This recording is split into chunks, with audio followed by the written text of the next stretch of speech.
All right, guys, just give us your opening thoughts on the win tonight.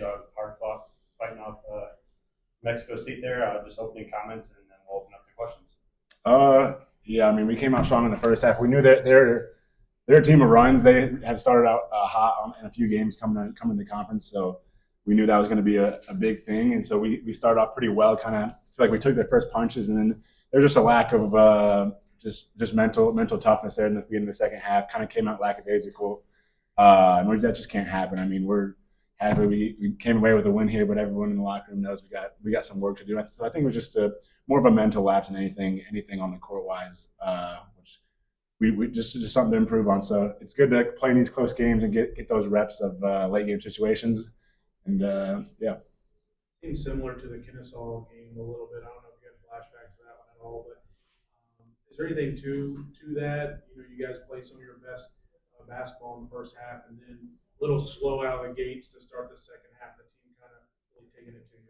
Yeah, I think that obviously when you're up, there's a sense of like comfortability, and I think in the first half we had them on their heels, and in the beginning of the second half they had us on our heels, and so I think that's the difference. We were just we were attacking them, being the aggressor in the first half, and then they punched us first, and we kind of were on our heels. So it's like, how fast can you respond? Can it take only a few buckets, not a whatever run they went on? I think you had the assignment there on Jamel in the last possession, at least for Mexico State. What did you see on that? Trying to get him that shot. Well, I thought I had a steal and put us in a bad spot. But luckily, he missed. I think everyone knew he was getting the ball though. So for me, I just got to be a little bit smarter with gambling. But yeah, everybody knew he was getting the ball. JJ, you've been a lot more. I don't know if aggressive is the right word, but you scored in double figures 3 straight games at 17 tonight at 20 the last time out. Is it? I asked you the other night, but is it something that you're just seeing the way teams are playing you guys now? They're trying to take Zach and some of the other shooters away, or what do you attribute some of your scoring increases the last few years?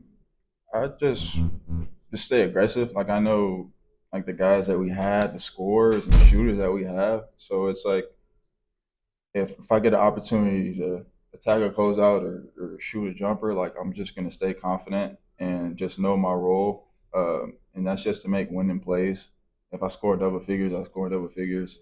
But at the end of the day, I think we're all aggressive and we're all super selfish. Like it doesn't really matter who scores at the end of the day, and that's how we think and that's how we feel. Zach, obviously 1,000 points for you. Top of that market and get it on a free throw.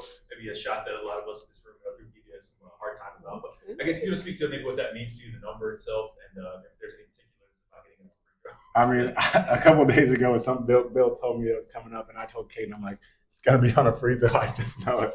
So it was fun. It was awesome, honestly. Just like obviously there's a sense of confidence there, and I'm feeling good about those.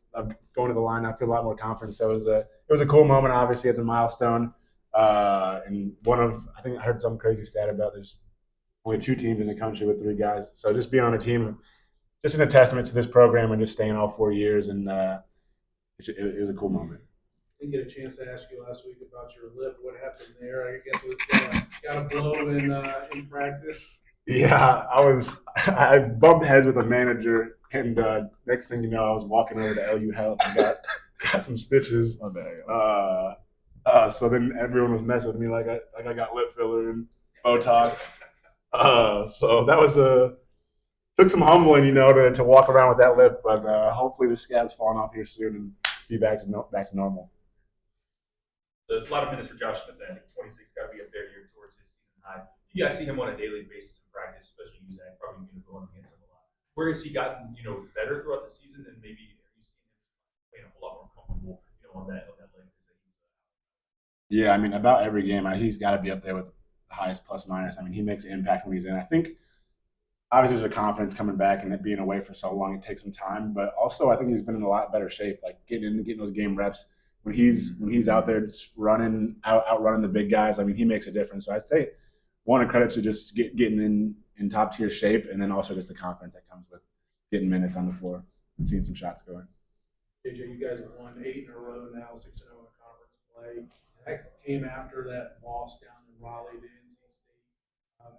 Probably don't want to take you back to that memory right now, but anything that you can look back at and say like that kind of helped, us turn the corner in that moment or following it or anything like that? I would say I think we can all agree that we weren't ourselves at NC State, but we kind of just tried to turn the page as quick as we could to just focus on the next game and just take it game by game.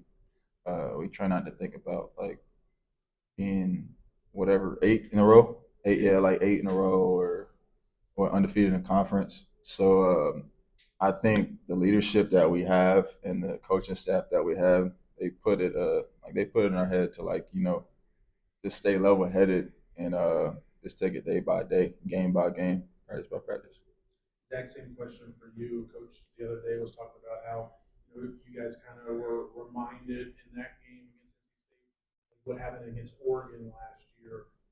Was there a sense of humbling in that moment in that game at Raleigh that maybe you guys are feeding off of now? Yeah, I think we were. JJ was. I won't say him, but me. I was kind of like very timid in those games. You got to be confident. You got to be confident and know who you are. And we were in the locker room after the game, and Coach McKay was showing us some clips from Will Wade's post game interview, and it was a little disrespectful. And it's like not that that's our motivator, but it's like okay, like there's some work to do. Like I think it was like that was the difference in that locker room. We were like okay, like we're not going to be this team. We're not going to just fall over. It would have been easy to drop a couple after that, going into Dayton like oh it's over. But I mean it was a moment where we had a choice to turn the page and we did. Quick turnaround going to UTEP now, 36 hours from now or whatever. I know some guys, cramping or whatever. How important will recovery be over this next 36 hours? I think it's going to be huge, especially with the kind of rotation that we run, and one are going to be on us, to take care of business and Shrine as well. So I think we understand how important it is, and I think we'll do what we have to do to be ready. Yeah, I think that's one of the biggest advantages that having the home games is the time in between getting to sleep in your own bed and not have to travel from place to place. So we're definitely going to use that to our advantage.